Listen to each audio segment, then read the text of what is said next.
All right, good afternoon. This is the Clark County, Southern Nevada Regional Housing Authority. We include the cities once in a while. And also, we're actually going to try to add a city member during the next legislative session. All right, this is the first period for public comment, or do we do our prayer first? Roll call. Roll call. Okay, roll call. Okay, Pledge of Allegiance.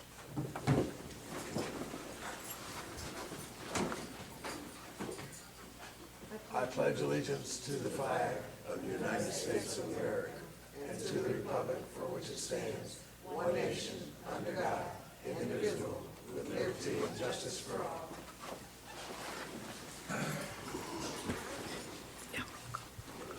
All right, now please call the roll. Chairperson Tick Segerblom, Here. Vice Chairperson Nancy Bruni, Present. Commissioner Larry Blackman, Here. Commissioner Marissa Brown, Present. Commissioner Richard Churchio, Commissioner Kerry Cox, Commissioner Michael Disman, Commissioner William McCurdy, Commissioner Luciana Turner. A quorum is present. This meeting has been properly noticed, and we are in compliance with the Nevada Open Meeting Law. All right, this is the first period for public comment. Anyone wishing to speak on an item on the agenda, come forward now, and you can speak for 3 minutes. See no one, we'll close the first period of public comment and turn it over to the executive director. Approval of minutes. Oh, approval of the minutes. Is there a motion to approve the minutes? Motion to approve the minutes from May 14th, 2025. There's a motion and second. All in favor? Aye. Nay? No nays. All right, that passes. Okay. All right, now it's Mr. Jordan's turn. Thank you. Thank you, Mr. Chair.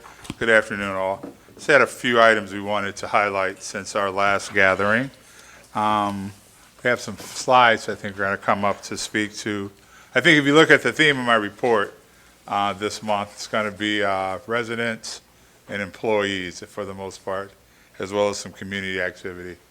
We have a employee who just received, I think for the lack of a better term, his chef's license. And we took an opportunity to celebrate. Is Ryan even here? We took an opportunity to celebrate him receiving his chef's license. Let's, hold on, please. Sorry. Mr. Jordan, I'm sorry, we forgot item number 4 to approve the agenda. I want to make sure we're crossing our Ts and dotting our Is. So if I could call for an approval of the agenda, please.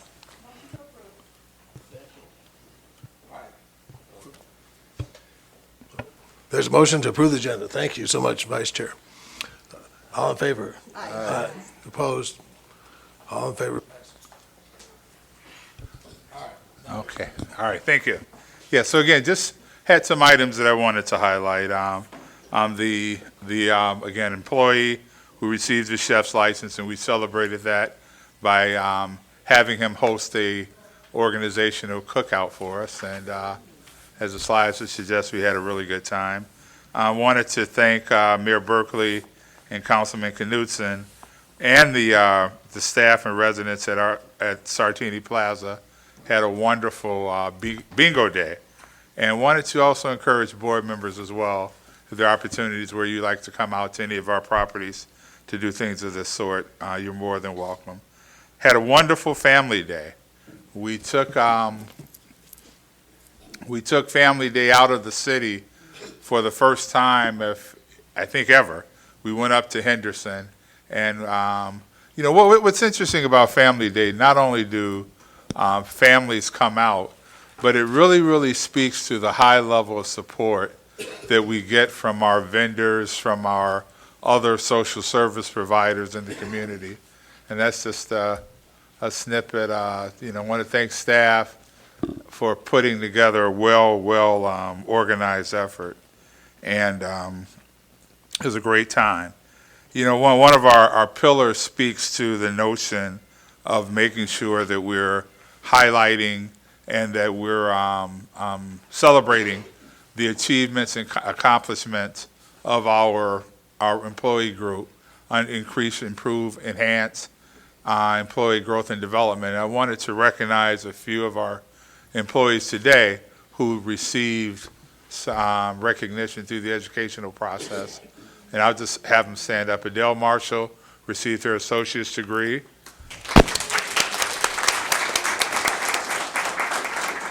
Patricia Stevens, her MBA. Brandy Foreman received her bachelor's degree. As did Catherine Bertrain, Sierra Patterson, and Michelle Standers received her master's degree. You know, I can't say enough. You know, a very strong, effective, and educated workforce provides an opportunity for us to provide the best we can for those we serve. So again, we recognize all those individuals. Do we have a tuition reimbursement program? Yes, we do. Okay, great. Yes, yeah, Well, thank you for taking advantage of that. yeah, absolutely. Thank you. If you haven't been paid yet, let us know. The on Saturday, I'm going to join Commissioner Sager-Blum in our Home Buyers Expo, and I wanted to also thank Commissioner for sponsoring this event and securing the venue for it. Clearly, a couple hundred people show up, come out, talk about home buying, and really helps us to address that need that we have in the community. The next, Frank, you want to introduce our guests that are going to come in and say a couple things about, and this is about how we're using our vouchers outside of the Housing Authority. And I thought.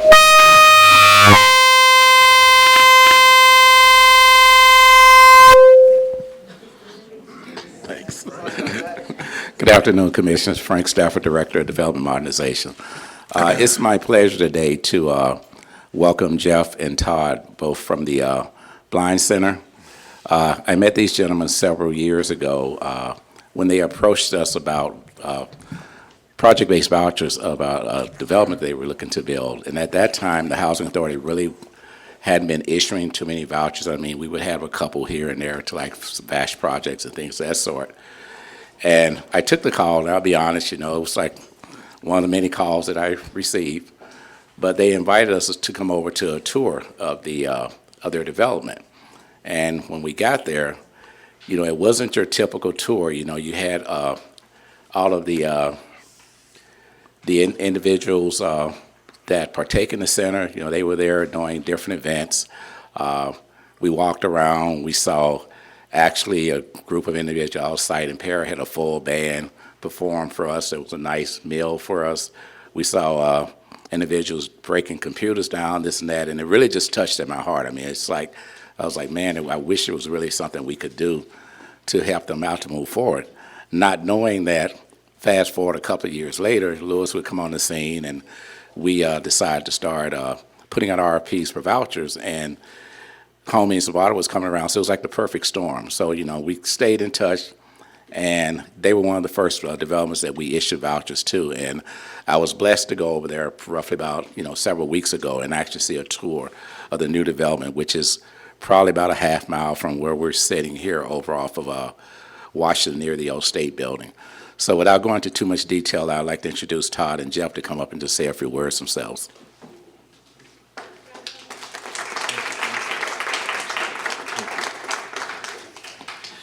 Good morning.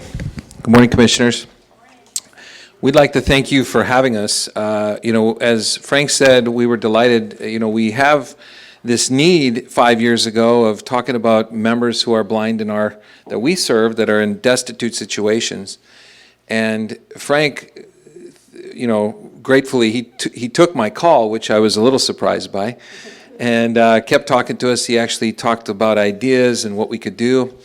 And, you know, fast forward, we're halfway through building Visions Park, which is a 100-unit affordable housing project with supportive services for people who are visually impaired in our community. And so, you know, the commissioners, many of the, you know, council men and women around the valley, you know, helped us out. It really got us going. And so, you know, we're really grateful for that. And this has become a regional collaborative effort.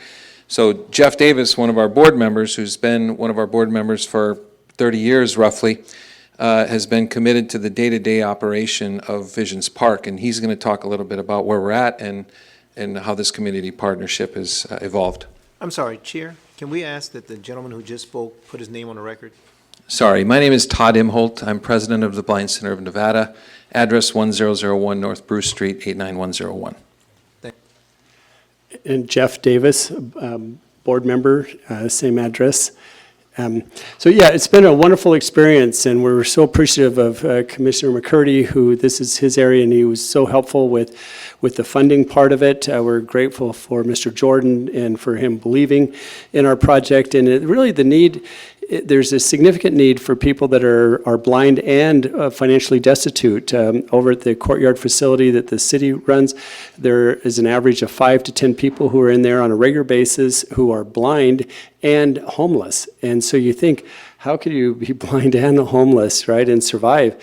And so this beautiful project that we're building is going to be a safe and affordable, and the affordable part is really made possible because of what you've done here and those project-based vouchers. The other thing that's significant about that is that mental health issues are a huge problem within the blind community. Why? Because they get social isolated in their apartments, and then that creates mental health issues that then leads to depression, it leads to alcohol abuse, it leads to overeating, it leads to a whole lot of other issues that create health issues. And so our goal not only is to provide a safe and affordable place for them to live, but the other key component is the sense of community that we're so excited to foster there.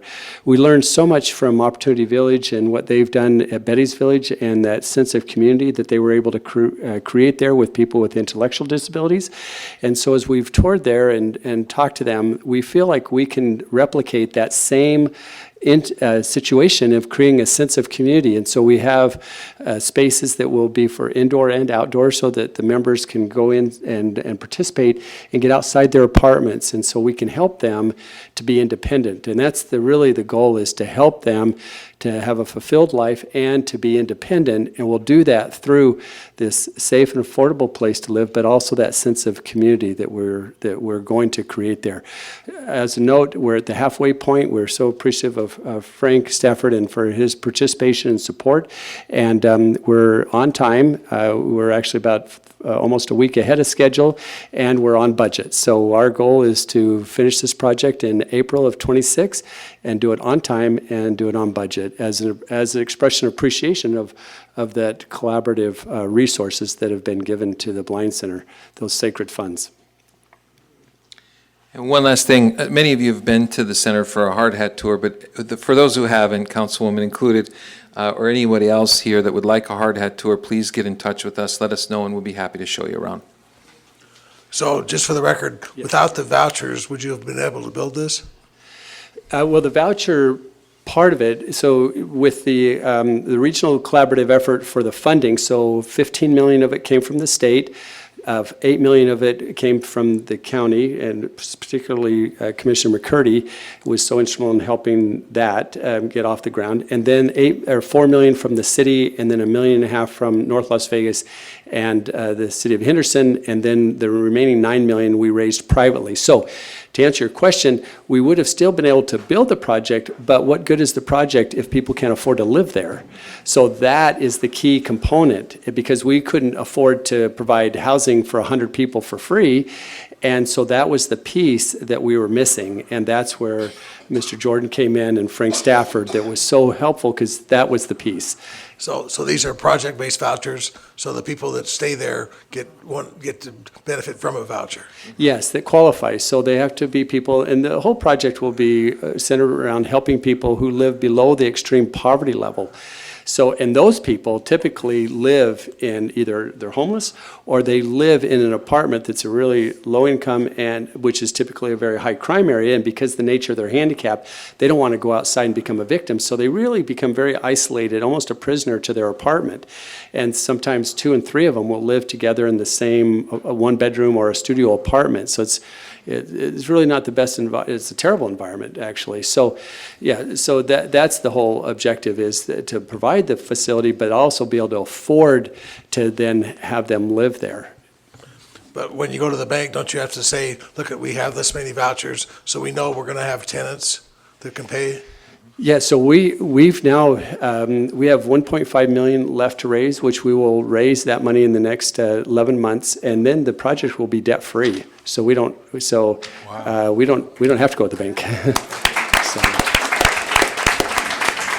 Yeah, and that's showing gratitude to you guys for believing in the project. To answer kind of the question, Commissioner, we couldn't have got it off the ground had it not been for the support of the Housing Authority to be able to say, we're committed to this project. Yes.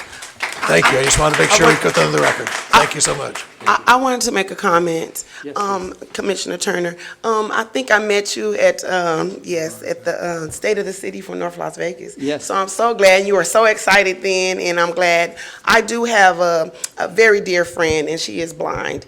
And she does attend the Blind Center. She went on a little thing today. You guys had a field trip. So I stay in contact with her.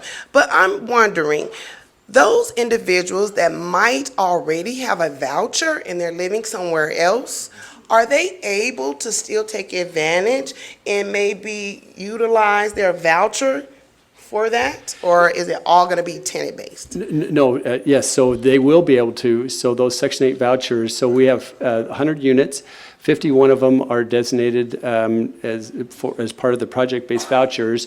One will be for the property manager, and so there'll be 48 units that will be left that will be eligible for those people that you're referring to. Okay, I was just wondering if anybody else could, utilize their voucher and move in where they're safer. Another thing that I found, just observing her, lifestyle, is that sometimes they have a problem with cleaning up or, things like that because they can't, of course, see everything. Will you make sure that they have their units, someone is going to be available? I heard you say other services or resources. Will they have like somebody that might come in and help them maintain their homes? Because I do find that is a critical part of their disability. Thank you. Yes, that's that sense of community. And so what we're going to do is once we start occupying it, then we will identify who can be leaders in a sense of for their area that they live in the apartment complex, and whether that's 5 people or 10 people, we'll figure that out. But the idea will be is that sense of community so they can look after each other. We will have a full-time staff there, but also more than that will be that sense of community so that they daily can check on each other, so they will look after each other. And we feel very confident that we can create that sense of community so that they can help look after each other for that very purpose of cleanliness. But on an administrative level, we will also have a regular inspection process because we want to be careful. We don't want to infringe upon their dignity, but the same token, we wouldn't want somebody to live in apartment 83 and have it be, run down, Yes. terrible and Yes. and have bugs or something. So we administratively will care for that part of it, but we also then want them to, in this sense of community, to look after each other, which we're very confident we'll be able to accomplish. Thank you so much. I have a question. What about families? What if there's like a situation where the parent is not blind, but they have a child that is? Would they qualify to be able to move into your unit? Yeah, so Commissioner, thank you. When we had this 100-unit complex, we're saying, okay, how many of them should be 1 bedroom, how many should be 2, and how many should be 3? So we did this exhaustive study, and at the end of the day, we just had to somewhat just guess. And so that's where we came up with 85 single bedroom, because most people that, especially if they were born blind, they're single, and so they don't have a spouse and children. Right. But others who've went blind because of accident or illness or disease, then they a lot of times do have family members or a child, like you just said. So we have 85 that are single bedroom, 9 that are 2 bedroom, and then 6 that are 3 bedroom. Now, the idea too is that when the first month that we announced this, we had over 300 people, nearly 300 people apply to live there. So there's a huge need in the community for this. So we are already in the process of thinking about phase 2, and during phase 2, we'll then address that. So if we didn't have enough 2 bedrooms or enough 3 bedrooms based on demand, then we'll address that and maybe have 20 or 30 in phase 2 instead of so many single bedrooms. So really we just had to start. This is the first housing complex for people that are blind in the country. The last one was built over 50 years ago in Chicago. Wow. Yeah, so we don't have a role model to go, oh, okay, this is, so we're pioneering that. And because of that, we've had so many people throughout the country that have reached out to us to say, we hear that you're doing this, and then they're watching what we're doing, so that's why another reason for us to make sure it's successful, so that it can be an example for other communities. Sounds good, amazing. Thank you for everything. Thank you. Thank you so much. Thank you. Very good. And thank you, Frank, for reaching out, and thank you, Will, for providing that money. Thanks to the board, and thanks to all of us. So, very cool. Thank you, Mr. Lewis. Absolutely. Yeah, just a couple other things, Commissioners. We talk about procurement and the dollars that go through the agency under the umbrella of trying to keep those dollars in the community, supporting small and local business. I wanted Jason to come up and introduce someone that we've worked with over the last, I guess, almost 2 years now. Someone who I like to say is homegrown, that's really providing a tremendous service, not only to the Housing Authority, but to the community. Jason? Good afternoon, Commissioners. How you doing? Good. My name is Jason Solorzano. I'm one of the Family Self-Sufficiency Coordinators here for the Southern Nevada Regional Housing Authority. And like Mr. Jordan mentioned, today we want to acknowledge, recognize, and celebrate one of our bigger community partners, if not at this point, one of our family members, Mr. Tyler Gaston. Mr. Tyler Gaston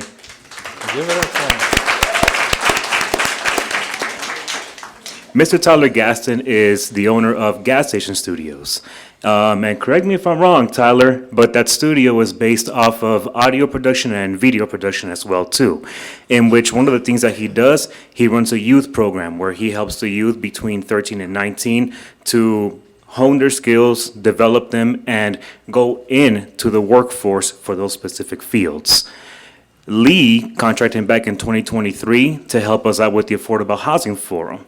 One of the major things that we do with him is a video production in which we talk about affordable housing here in Nevada overall. This year specifically was a little special because we had the 15-year anniversary of the merger of all the housing authorities. It was a huge project because we were able to bring in our former employees, current employees. Some of you commissioners joined us in with these interviews as well, too. And we also had a chance to talk to some of our residents and be able to kind of paint a picture of what that merger looked like over the last 15 years, from then until now, and how much it has all grown. Mr. Tyler also helps us out with our FSS graduation, so he's always there present with recording and taking pictures and all that sort of stuff. But he's been working with us for now 3 years that he is a part of the family. He does a lot of good for us, and he has helped us with being able to not only expand what the image of the Housing Authority is, but as well show what we are capable of doing, not just here in the Housing Authority, but as a community overall. Without taking any more shine, actually I want to welcome up to say a couple of words.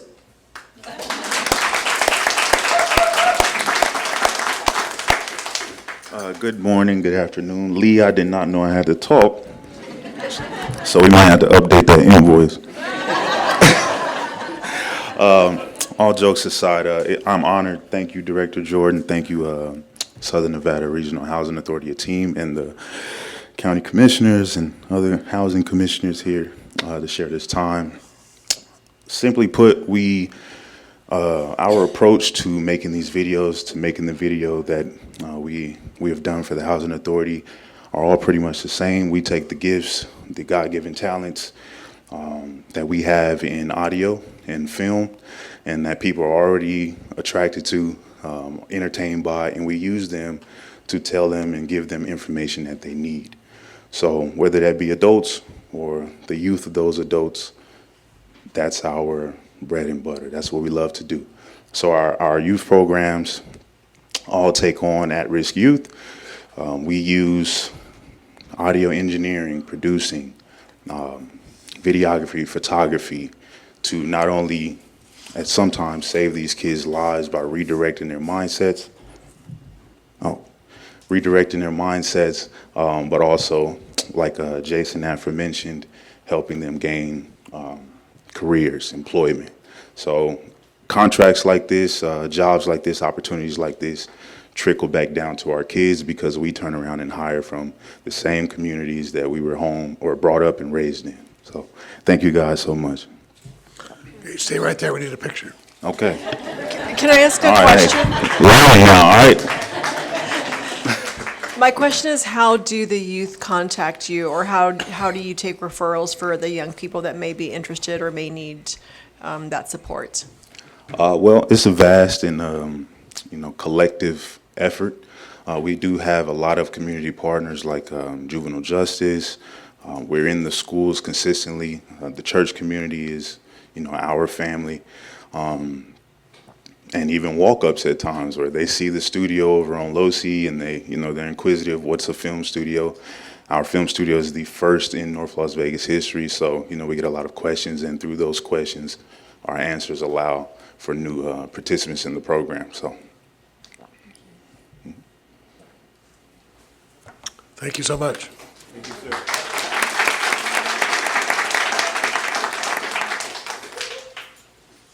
Paula, would you like to come up and talk a little bit about the Flex grand opening?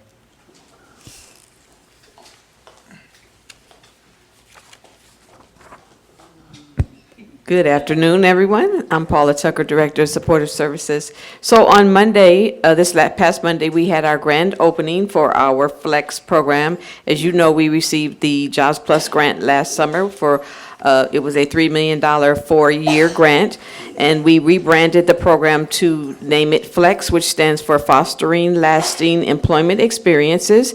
So we opened up our main location at the AD Guy Knowledge Center. We've been open for a couple of months, but we held the grand opening on Monday. And we also have a second location at the Marble Manor Annex location, which is right across from the post office on Martin Luther King. So if you can see, we were at max capacity. We had about 75 attendees. This is SNRHA McGee, which is the program manager, and her staff. We have a nice mural right in the middle of the center, with her case managers, her drivers, and her peer mentors, which are residents, which work throughout the community to spread the word about the program and really get people really pumped up about the program and come to some of the resident meetings and join. So this was her and her staff. We also had partners there. We had employers. We had a lot of dignitaries. Mayor Shelley Berkeley was there and spoke. We had, of course, our own Commissioner Tick Seeger-Blum. He spoke, and we were very grateful to have him there. Our other Commissioner Larry Blackman, was in attendance, and he spoke also. We were very, very grateful to have him there. We missed the rest of you guys we hope that you can come and tour very soon. We have a computer lab there. We have classrooms, conference rooms, and then there's stations for them to actually work. We are receiving the 150 Chromebooks from the library, so there'll be a lot of interaction for them to do job search and career exploration and everything on site. So a lot of on-site training and connecting them to resources in the community. And just so that you know, I don't know if this is included in the slides, but we already have 76 residents enrolled in the program to date. So that's fantastic. Thank you. Thank you. I have a question, Ms. Paula. So this means that the residents of the Housing Authority, anyone is more than welcome to come over there. So as far as participating in the Jobs Plus, enrolling in the program and receiving the earned income disallowance, only residents of the 6 properties that are covered in the grant, which include Marble Manor Annex, Villa Capri, Sherman Gardens Annex, and Jones Gardens. Okay, 5 of those are on the historic west side, 1 is on the east side. However, we will be offering some services that will be open to residents, such as we plan to do a lot of training and preparing people for the construction Section 3 positions that are going to be taking place on the historic west side for all of this revitalization, like OSHA 10 and a lot of other things, and connecting people to those jobs. So there'll be some things that other residents can take part in. We had GED testing there last week, where a lot of our FSS participants also attended over there too. So it's not just that when you're coming the door, you must prove that you live in one of those sites. So we'll be open to them too, yes. And it also duels as a Marble Manor Community Center because they will be losing their community center very soon. Okay? Any more questions? Yes. Thank you so much. Oh, Can I get a sorry, job? Paula, Yes. what's the relationship with our workforce connections from the folks that are at the Flex Center? So Workforce Connections was our grant partner, so we have a very good relationship with them. They have some in-kind services that they provide to us, but what we do is we're working with getting our people what we deem to be job-ready first, so making sure that all of their barriers are stabilized before we even refer or hand them off to them for career counseling or job placement. So we want to make sure that they've got childcare, transportation, education, training, all of that stabilized before we even think about, connecting them to a job, because we want them to be on the job long-term. And are we tracking the outcomes for the grant, or is Workforce Connections, or we're both? We are Okay. tracking, I'm sure they are too, but we are definitely tracking because we have benchmarks that we have to meet. Yeah, thank you. Thank you. And just want to point out that the great mural you referred to is Commissioner McCurdy's cousin. Yes, it was done by Chase McCurdy. Thank you so much for reminding me to tell you that. He did a great job. All right, thank you so Thank much. you. Thank you, Paula.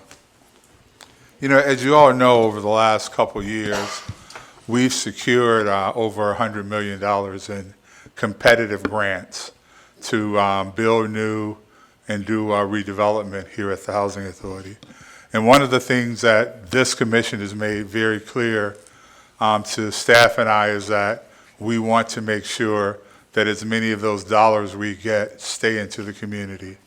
So a couple weeks ago, and as I did my history, it was one of a first. We met over at the Pearson Center with minority contractors, small contractors, women-owned businesses, disadvantaged, as well as those entities or those partners in the community that can help those businesses get up and going.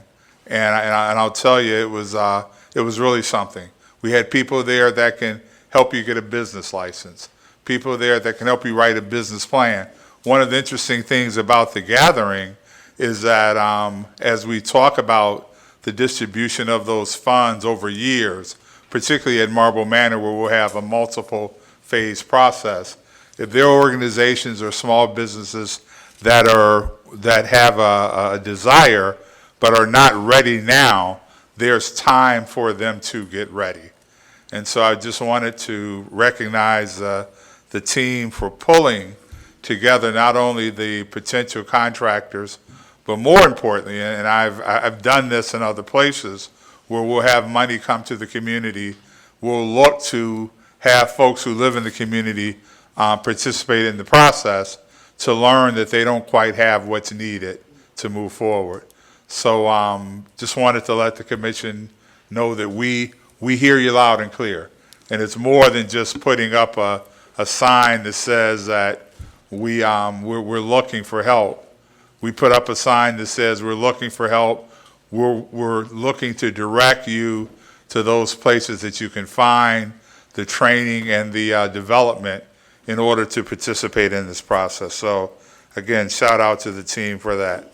Wanted to remind everyone to take a look at your newsletter that will highlight some of the great things. And again, I'm just amazed at how much we get done in 30 days. If you go back and look at every newsletter you've ever gotten, they're all different because team is committed to working and making things happen between the meetings. And then finally, Mr. Chair, I'd just like to wish everyone a happy Father's Day. And that will conclude my report unless there's questions. See no questions? Well, thank you so much. We'll move on. So now it looks like we're at the consent agenda. Is there a motion? Motion to approve the consent agenda? Second. All in favor? Aye. Opposed? No opposition. That passes.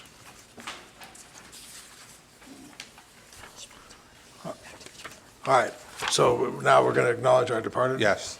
Since our last gathering, we'd like to offer a moment of silence for the following who've passed on. Sylvia Wynette, Yang Rivera, Willie Riddell, Manuel Cano Vargas.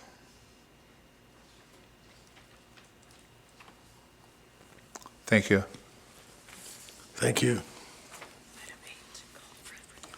All right, item 8, item 8 is the auditor here.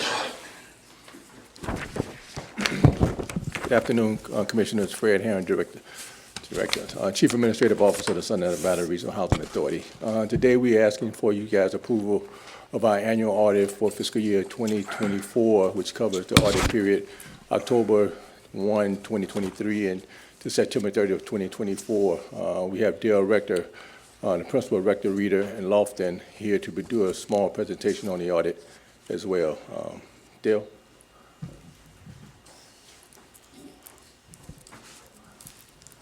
Thank you, Fred, Mr. Chairman, Chairperson, I'm sorry, and Vice Chairperson, Commissioners, thank you. Mr. Jordan, I got to tell you, I've been here a while, many years, and I appreciate your leadership and stability, and always wanting to do the right thing. And Fred, I appreciate your honesty and integrity, and always, again, if there's something wrong, they want to make it right. And so we have a pretty comprehensive audit. It's a financial audit. It's a report on government compliance. It's a report on single audit compliance. And there are schedules upon schedules and schedules of things to do. And we come in and try to not disrupt the staff. Your staff is wonderful. They have done a good job putting up with us, putting up with the process. I've been doing this for 45 years. I'm sorry? Name is Dale Rector, Reader, in Lofton. Okay. He can introduce. Sorry, Mr. Herron can introduce, but we still need the name on the record, so I apologize. All right. Go ahead. Thank you. We've been doing this 45 years, and I was here when, at the time, shortly after you merged the three housing authorities. And we're known by who we serve. And you guys serve good people trying to do good things. We have housing clients all over the country. So we present this report. It's an independent report. It's a audited financial statement. And basically the audit opinion basically says it fairly presents, and you haven't had time to read it or go through it. At one night, maybe you could read all the 60-some pages and go to sleep. But the summary of it, I'm going to give you the highlights. If you pay attention to the next 5 minutes, you're really going to learn what's important in the audit report, and you're going to say, okay, here's what I need to take away from this report. It's a clean, unmodified opinion. The financial statements fairly present. That means your financial records are accurate and true and reliable. You have on pages 4 through 10, you have a management discussion and analysis. If I spent any time reading any of the documents in the audit report, it would be that, because that serves as a comparison of the financial data from one year to the next, gives an executive summary. Sometimes you go to the end of the report, there's a lot of numbers you don't actually understand, but that document on pages 4 through 10 gives you a good summary of what happened last year. On page 13 and 14 of the audit report, you'll see a cash flow. We used a lot of cash and operating resources, and we've gotten busy developing affordable housing, which is a good thing. And so there is a decrease or an investment of $8.5 million. Does it hurt your financial position? No. Do you still have a solid cash position? The answer is yes. You have $22 million in cash, and it's still going well and strong. But you reinvested some of your funds in Jamestown and Hullum Homes. The second opinion you have is a government audit standard opinion. It's a clean opinion, unmodified. The third opinion you have is on the single audit rule and act. And basically, we had one finding for noncompliance, similar to the finding we had last year. What we've seen around the country, quite frankly, in agencies of any size, we have seen that more and more people are having trouble hiring and retaining and keeping staff, and that's the primary reason for the finding and the weakness you see there. Pages 52 and 53 illustrate the audit finding, and page 61 answers the question, if you're in the elevator, how much federal financial assistance is received by the Southern Nevada Housing Authority. It is $216 million, up from $182 million in 2023. A lot.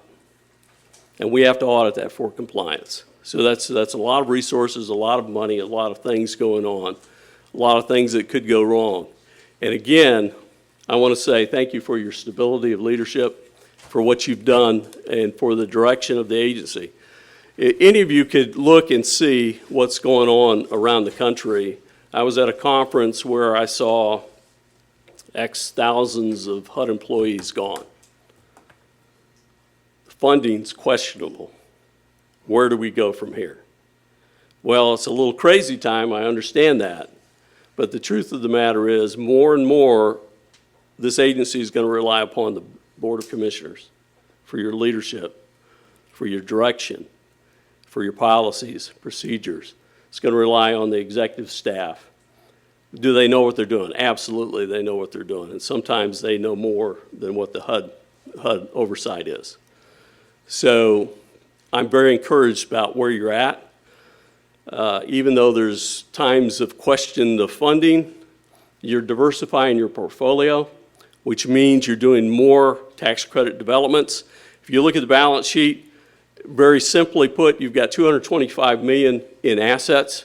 $98 million is invested in tax credit properties, okay? Eventually, those come back to fold, and they have this year. So that's the picture of the financial statements. The $6 million of decrease in current assets is the investment into affordable housing. Overall, you still have a $52 million unrestricted net position, which is excellent. So that's a good operating statement. If you look at one line item that I want to draw your attention to, that for those of you that have financial background, maybe could understand, $43 million in non-current liabilities. Primarily, what is that? Primarily, that's pension, retirement.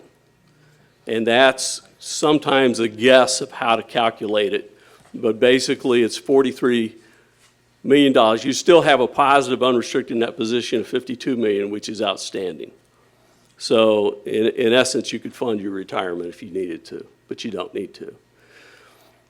Then you have the comparative income and expense statement. I will draw your line to that federal financial assistance. That second line in 2014 is $217 million. Last year was 182. That's an increase of $35 million. What we're seeing around the country is increased rents and increased funding, so much so that you get into shortfall, and which means there's no longer federal funds available and you have to dip into that shortfall. And that's kind of where you're at. But look at all the $35 million increase. It went down to the expense line, housing assistance payments, $35 million. You see the difference between this year's and last year's housing assistance payments. That's primarily most of the change in the income statement. You had a large change in general expense, which was a write-off of the Landsman LLC debt, and basically you guys took that over. So the more of those you can take over, the better off you're going to be. But all in all, good financial operations. We had one finding. I wish we didn't have a finding, but every large authority I do has a finding. In this case, it's with the Housing Choice Voucher Program. We reviewed 100 files. There was 32 of them out of compliance. Of the errors, 21 files contained errors related to adjusted annual income. We annualized that among the entire strata. It was $322,000 question cost, or likely question cost. And what that means is less than 0.2% of your housing assistance payments expenditures. So we're not too concerned with the level of the errors, although they should be cleaned up. Most of the income errors are clerical, a result of staff turnover, and are things that we just couldn't hire enough people and get the training adequate to take care of the files.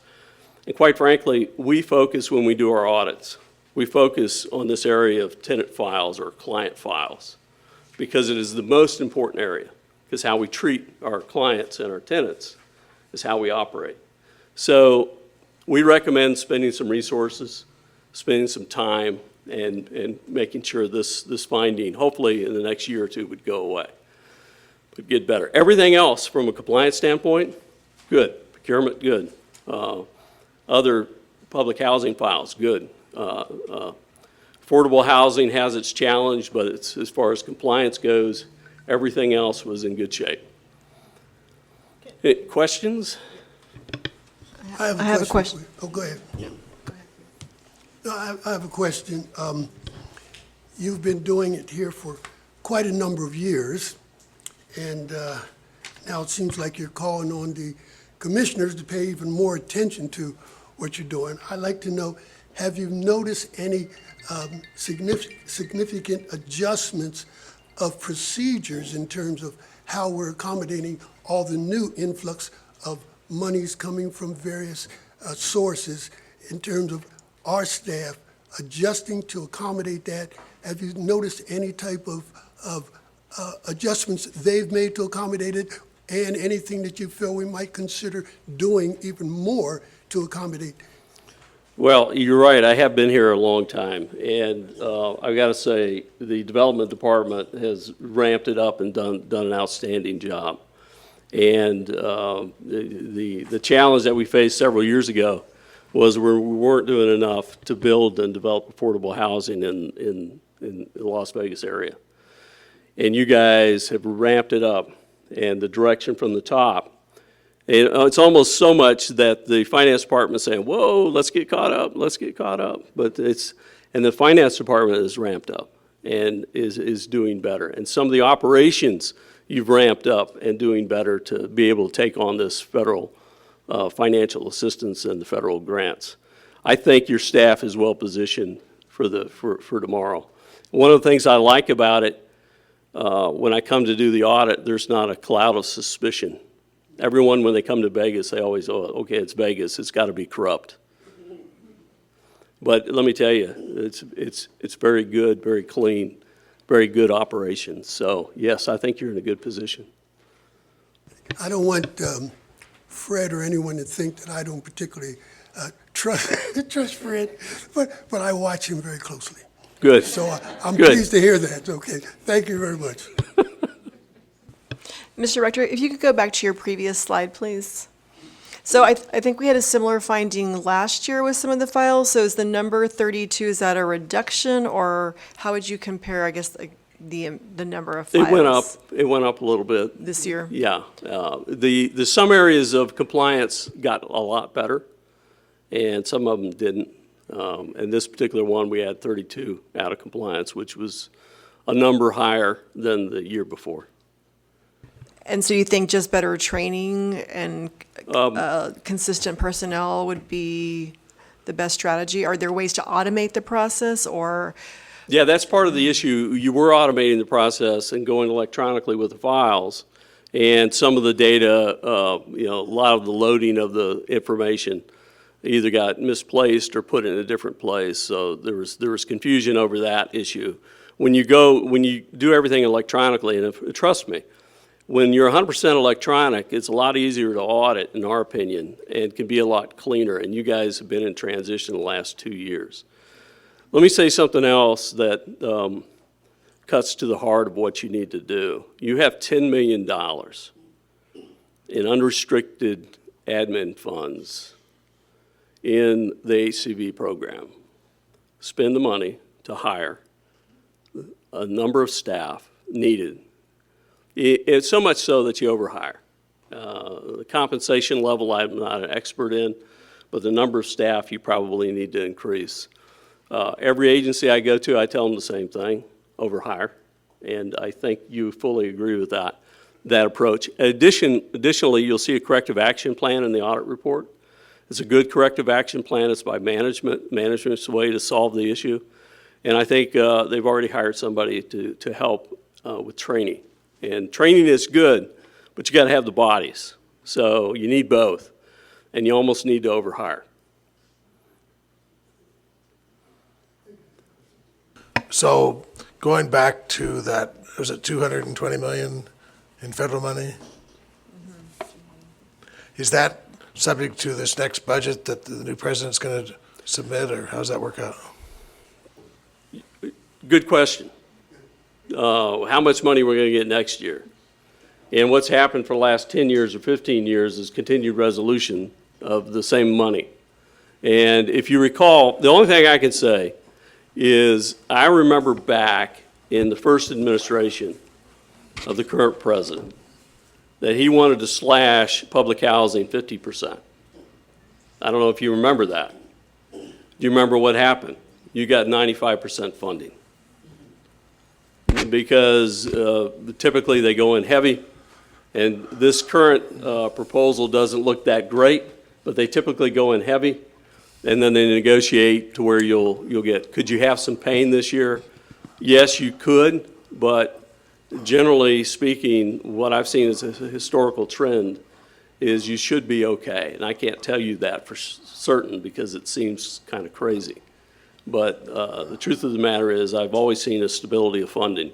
Particularly the HCV program has been more stable than public housing. Public housing may be more at risk than the HCV. Mr. Jordan? Mayor, sure.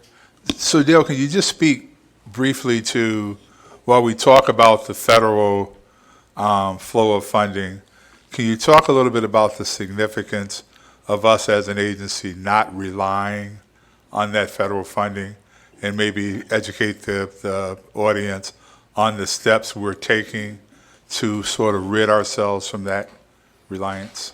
Yeah, the best way to put it in investment terms is diversification of portfolio. The affordable housing, and Mr. Jordan's asked us to take a look at the affordable housing area. And we've had issues in there the last couple of years, and basically it should be used as a way to build revenue to do more affordable housing. And that's one way of doing it. The other way of doing it is the tax credit developments. Tax credit developments started in 1986 through the Tax Reform Act. They beefed up the amount of tax credits this year. And so make yourself aware that that is the only way you're going to fund appreciably any affordable housing in the future. Now, you've ramped it up quite a bit this last year and a half, 2 years. Yes. Right? I mean, you're like, yeah, let's go, let's go.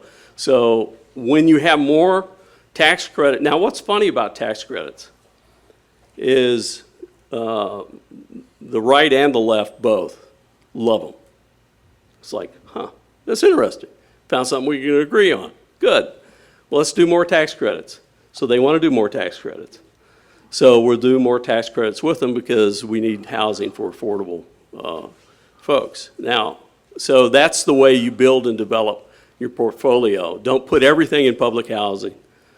Don't necessarily put everything in HCV, but diversify and have more. And what we've seen of those that have diversified and had more affordable programs or more tax credit programs, when the time gets tough where they decrease the funding for public housing, you're going to be okay. Exactly. And you're positioned that way. Thank you. If that helps.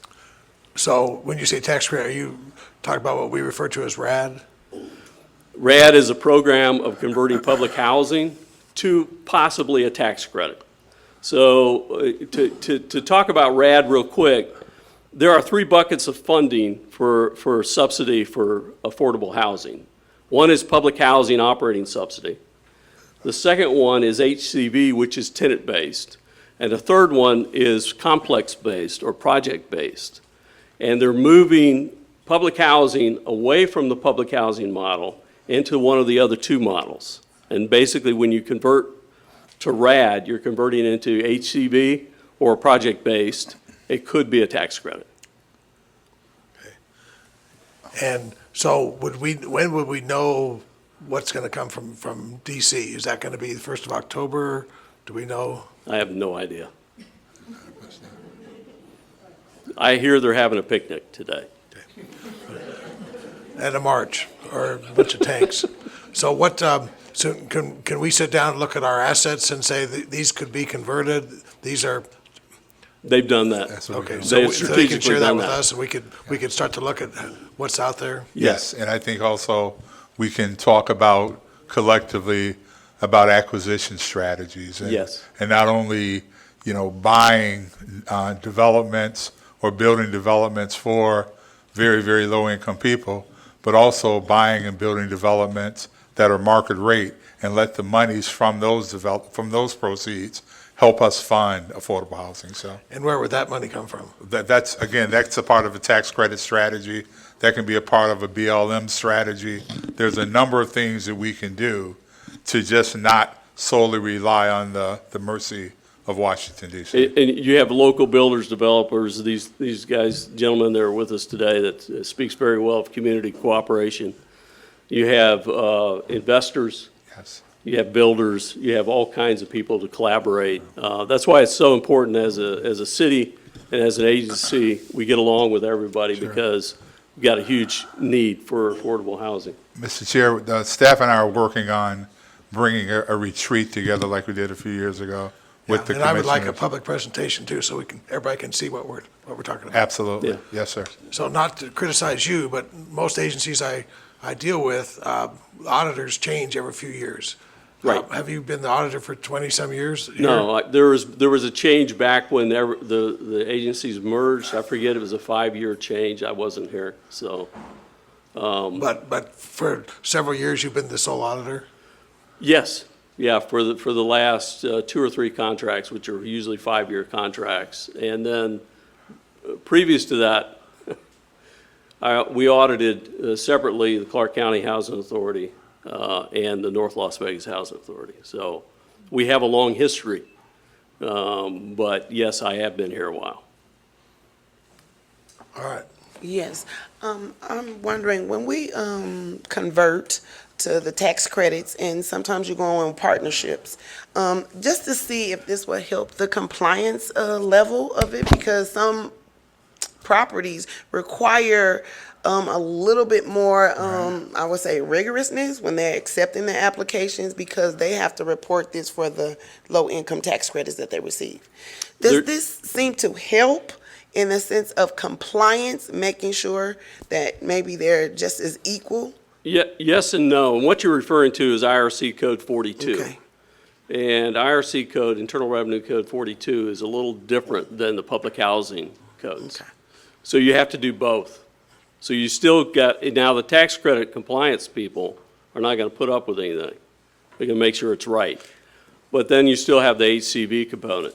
So I really do think that'll be solved in the next couple of years, given the direction. But that's a good question, a good point. And for the record, we have 11 tax credit properties as we speak. Yeah. Good. And do they start out as tax credit, or are these conversions? Okay.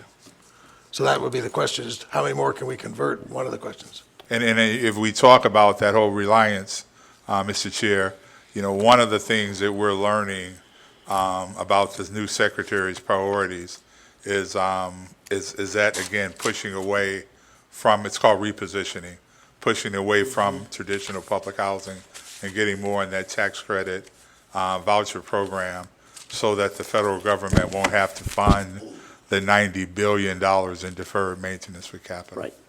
But yes, we can do a full presentation on where we are. And that is the way to go, absolutely. And the dollars are available. And one final question. So looking at the audit, you said there were 30 out of 100, so about a third, there were some issues. Is that typical for an agency like ours? It's a little high, but it's typical to have that level of problems. The ones I do that are larger, we typically have 15-20% error rate or noncompliance rate. Okay.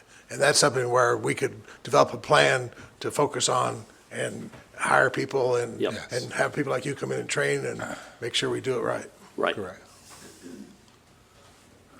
All right, see nothing more. Thank you. Thank you, Dale.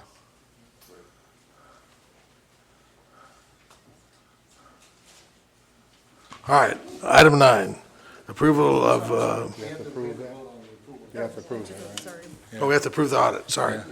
Is there a motion to approve the audit? Second. All right, there's a motion and second to approve the audit. All in favor? Aye. Opposed?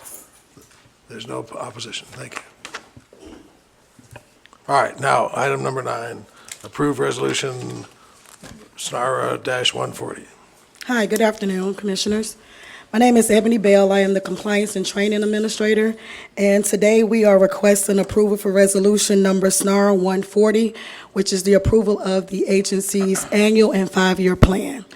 Just a little background information, HUD does require all PHAs to review their policies on an annual basis to ensure that they are in compliance and that they're updated with the most recent regulation. In addition to that, HUD also requires all PHAs to review their 5-year goals and objectives, which we have done. All of the agency and annual plan changes were submitted to the Board of Commissioners. It was delivered back in April. We also scheduled a RAB meeting, which is also required by the HUD regulations as well. And we did hold a public comment period on May 22nd, 2025. Therefore, we are today just requesting approval of the agency's annual and 5-year plan. I have a question. How many public comments did you get back on May 22nd? What was the nature of those comments? So some of the comments that we received back were from the city of Henderson. So the city of Henderson had questions regarding MOUs. They wanted to know, do we have like updated contracts with some of the MOUs with First Med? They also asked us questions as far as if we are establishing separate wait lists for some of our properties. Based upon some of the comments that we have received, we, as a team, we are reviewing those comments to see if it is something that we can change. But as an overview, some was based upon the wait list and some of the MOUs we have with the First Med and also some of the COCs in the county. You're welcome. And would this include things like, what are these tax credit programs? Do we have a plan for the next 5 years of what tax credit programs we're going to do, or RADs or things like that? Yes, sir. So our 5-year plan, yes, sir. It does identify what our goals and objectives are for our RAD PBV properties and also the funding as well. Yes, there was a part in there that referred to the residents in the household and about the dependents. And I just imagine that there's going to be a lot of clapback from that. How are we prepared to answer those questions? Because I think that the residents should know before their recertification well in advance so they can prepare for these drastic moves that are about to happen with breaking up the household possibly. So to answer Commissioner Turner's question, just to give a little background information first, if you don't mind, and then I'll respond to your question. So currently in the administrative plan for the HCV department, the policy actually reads to add someone that is a minor if it is not by birth, court-awarded custody, then we would basically just allow anyone to add the minors to the household without no additional documentation. What we are changing the policy to, back to actually, because it was part of the HCV policy back in 2023. In 2024, the language was removed, so we're essentially adding it back. The language that we're adding back essentially just states if you are adding a minor to your household that is not yours through birth, court-awarded custody, or adoption, you would have to provide court-awarded custody or adoption paperwork in order for us to add the minors. If the documentation is not allowed, there will be two things that will happen. One, the participant will be notified, well, actually three things, correction. The participant will be notified that at their next annual reexamination, which they are required to be recertified once a year, their voucher size may be reduced based upon the change in that child being considered a dependent. The third thing that also may happen is if we do reduce the voucher size for those families, their portion of rent will increase. So to answer your question, as far as what we are planning to do, what we've already done one, which is we did put the plan out for public comment, which is a HUD requirement. The public, including the participants, they did have an opportunity, of course, to provide their comments, and to state, how this change is going to affect them. Unfortunately, that is one of the things that, or changes we did not receive any public comments on. However, as we do our changes, we do attempt to send out different notifications via email like we did last year. We did send out an email blast to notify program participants. We also added that language change in the annual notifications that went to the participants as well. So we will essentially do the same thing to notify the participants if it's approved by the board. Those significant changes, we will send an email blast out to those program participants to advise them that at their next annual reexamination, these are the significant changes that will take effect and how it may affect them. So that is currently the plan. I will also add, anytime under the HUD regulations, when there is a change in the occupancy standards and vouchers are reduced, the participants do have the right to due process. So if they are not in agreement with the fact that their voucher is being reduced, they do have the right to request an informal hearing within 10 calendar days of the date that they received the notice that their voucher was downsized. I have a question. Yes, ma'am. Send a actual paper notice in addition to the email? So what I will add is on the back of the recertifications, that is something we can annotate. On the back of also the recertification notices, since we send those notices out 120 days in advance, even though we do the official email notification, it is printed along with the recertification notice. Unfortunately, sometimes with our program participants, they do not read the information in its entirety, but I can say we do try to do our due diligence by notifying them. It's just that they actually have to read the notices that we do send. I just wanted to bring that to their attention. Oh, I'm sorry, because I know that probably is going to be the biggest fallout or one of the biggest things that's going to affect the residents and probably have this overwhelming crowd in front. And so I know that a lot of people have had those circumstances and how it might greatly affect their living situation. So I didn't know, the sensitivities or making sure they really understand the whole complexity of it all. It's nothing but a regulation that must be followed. Correct. Yes, ma'am. Can I ask you a question without taking too much time? Can you explain why the policies changed a couple of times? And then, given that it was in place and then it was removed and then it's back in place, do we have a sense of how many households that might affect here? To answer your last question, as far as the impact on the families, I do not have that information readily available right now. However, that is just a system report. That's something that we can easily generate. As far as the reason it changed, so because we are in, an unfortunate climate when it comes to HUD and all of the HUD regulations, our PHA last year, we decided to adopt essentially the entire NAMA-K model. NAMA-K, is a housing consulting agency that is basically like a forefront and leader when it comes to housing compliance, conducting training for PHAs, and ensuring that the agencies have all of the relevant information. Therefore, our agency, we do utilize NAMA-K for updates. So last year, we decided to essentially adopt the entire NAMA-K update. The reason being, we were told, HUD sent out all of these notices, issued these PIH notices as well, stating now we're going to move to HOTMA. So in the HOTMA regulations, there were quite a few significant changes as far as income, household composition, and assets. So as a PHA, we were moving towards, that direction. However, once the new administration came in, we were then told, hold on, halt some of that. We want you to implement some of these changes effective January 1, 2025. Then they told us, well, now you're going to start implementing some other changes July 1st, 2025. But then the other changes, they told us to hold off on those until they have some final information. The other thing that happened with that is the system that HUD is moving to, which is currently is PIC, but they're transitioning to a new system called HIP. The new system for HIP, it actually has not been finalized, and we need HIP in order to implement all of the HOTMA implementation.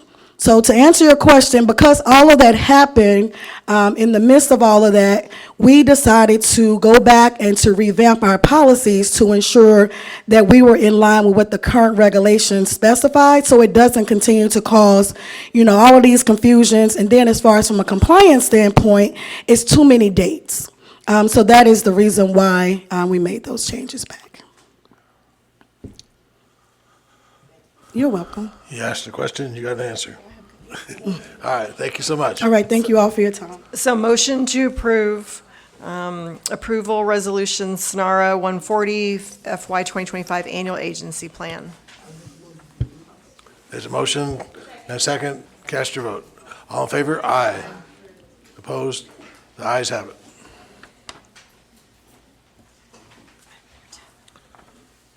All right, so we're down to the last item, which is the Executive Director's contract. First off, I wanted to ask, is this published on the website? And if not, I would like to have it published. I think it's important to have this document out in public because it's a major contract. So do we know if it's on the website? So may I address that, Chair? Yes. So the backup documents aren't required pursuant to the open meetings law to be published. I understand it's not required. I'm just saying, after we pass it, I want to have it publicly. Is that okay? You could place it on your website if you'd like. Yeah, not my website. I'm talking about. On the SNRHA's Yeah, website. Yeah, I just think it's important that everybody, we want transparency on this item. So are there any discussions on the contract? The only discussion I have is the fact that we've had a million discussions. So I would like to go ahead and make a motion that we approve the contract. All right, any discussion? I want to make a few comments. First off, this is a huge amount of money. Secondly, I wanted to ask Teddy, is there anything in the contract, given the president and what may or may not happen, could we revise this based upon economic conditions? Is there something in there that allows us to, a year from now, if we say, oh, the budget's been cut in half, can we go back and renegotiate? So there's nothing specifically, Chair, that says that, but there's a modification provision under Article 12 of this contract that says no amendment or modification of this agreement is valid unless it is in writing and signed by the parties. So that's a discussion I suggest that the board could have with the executive director if something were to, I would say, significantly affect the housing authority. But at this point, there's nothing that would require changes to this contract unless it was agreed to by both. Okay, so there's not an economic conditions or anything? There isn't. And the reason, let me address that too. There once was when there was a bonus provision, but the bonus provision was taken out. So the bonus had that contingency on it. But once the bonus was taken out and the executive director indicated he would voluntarily not seek a bonus or ask the board for a bonus. And I will tell you, there was a lot of conversations I had with the vice chair and I think every member of this board trying to get an idea of what the board members were concerned about. And certainly Commissioner Vice Chair Bruni, for an example, was concerned about the bonus obligation if the funding was not there. And so between the executive director and the comments from everyone on the board, and especially Vice Chair Bruni, the bonus was taken out, and so that consideration for funding was also removed. All right. So anyway, Mr. Jordan, this is a huge amount of money. So you've got 4 years, you're going to have to work your ass off.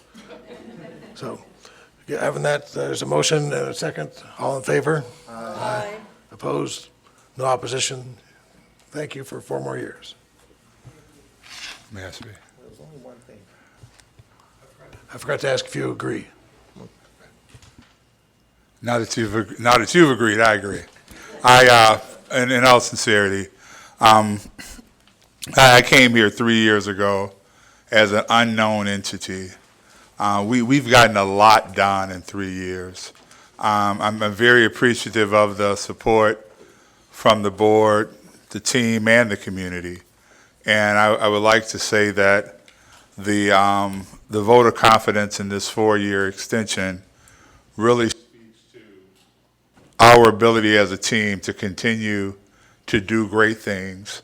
And more importantly, and I'll just forewarn you, I walked into a housing authority, be it 4 years from now or if there's an extension then, I will walk away from the premier affordable housing organization in this state and this country. We are no longer going to be a housing authority. Housing authorities are extinct. And I think up to this point, through this leadership, we've demonstrated the ability to move forward. So again, I thank you all. I thank the community, staff for this vote of confidence. And I'm looking forward to, as the chair said, working my behind off so that we can achieve the things that this great community deserves. Thank you.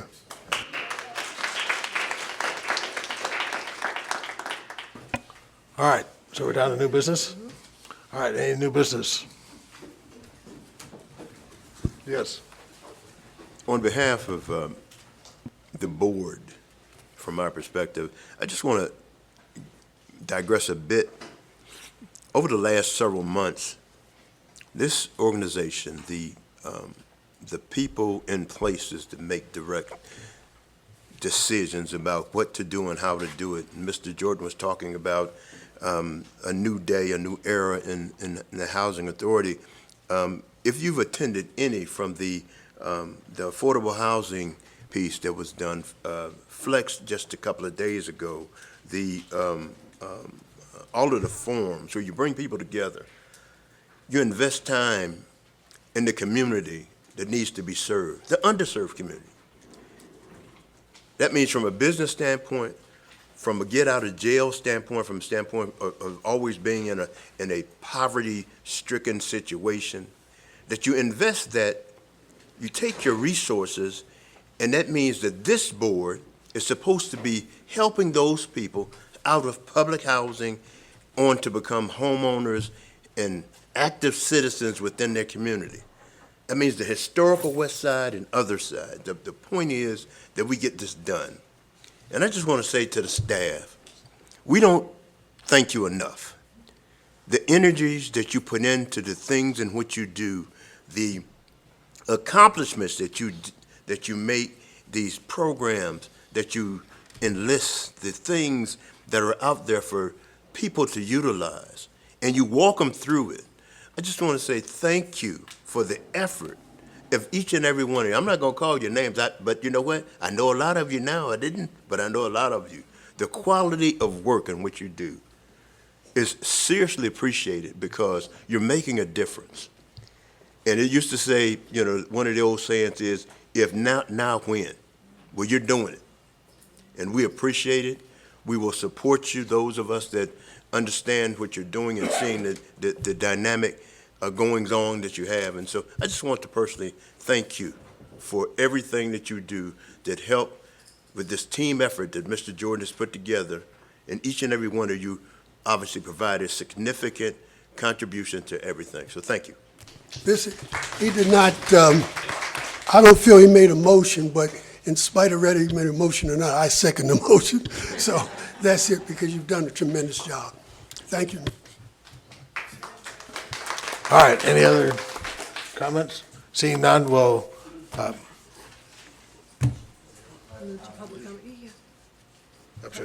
I was going to say, all right, it's time for the second period of public comment. Anyone wishing to speak on any item, come forward. Get 3 minutes, and you can tell us what you know, what you don't know, what you want to complain about. Don't you have a complaint? Me? Yeah. You want to call the cards? Yes. Wadeen Patton, last name spelled Patton, like General Patton, but not his money, from Jamestown Towers. I hadn't had a chance to get with Mr. Lewis Jordan about this issue. We're under construction. We're in the RAD program, affordable housing now. They're still doing construction, and I'm sure it's inconvenience to seniors, but we appreciate the construction. They look beautiful on the inside. But they put up a new gate in the back. That's where everybody have to come through because they have the front closed off. This morning, when we came out to wait for the bus, we found out this gate opens, but it doesn't close. That creates a problem. That's a senior citizen building. We have people on walkers, electric chairs.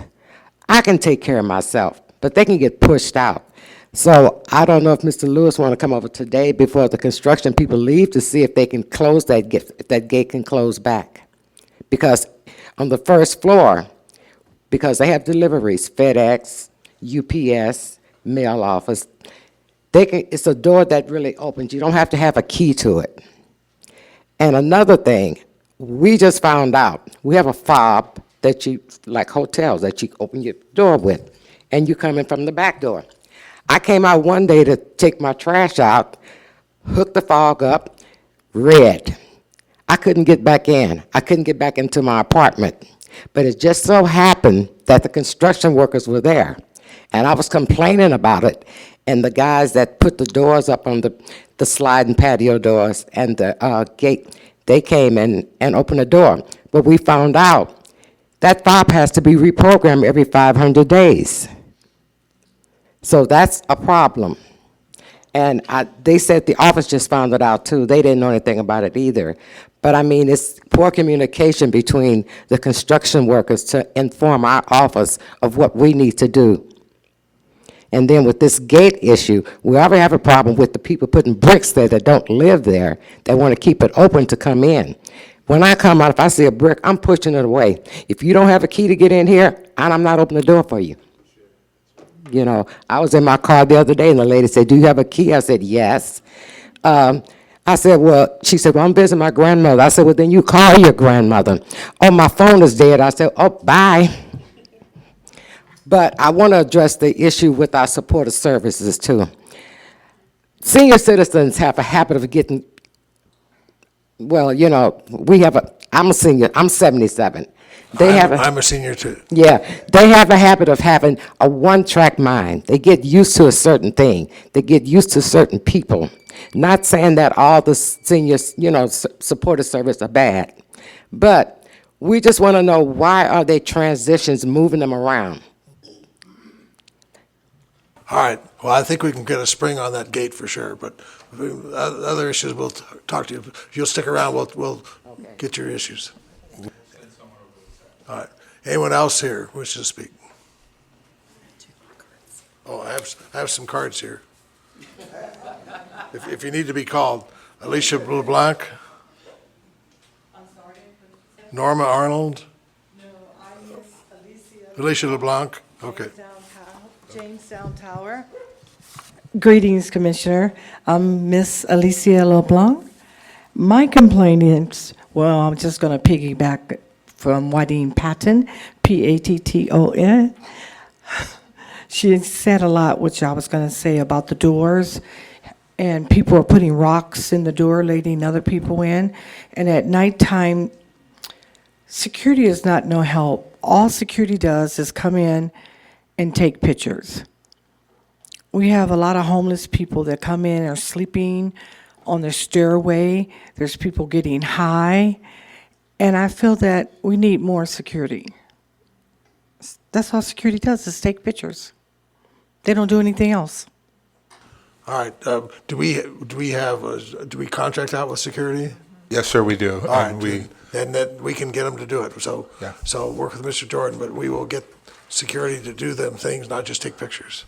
Okay. And also now Metro is willing to come out and actually get involved with homeless issues too. So make sure your area command is involved and they will come out and help. Okay, and I was also going to speak on the issue about changing like Sherry, that she's going to another to another property. She's an asset, she's not a liability to us, and all of us love her, so we were wondering why she's going to be transferred. We'll address that. Okay. Yeah. Okay. We're going to find out. All right, thank you. All right. We have one more. Norma Arnold. Norma.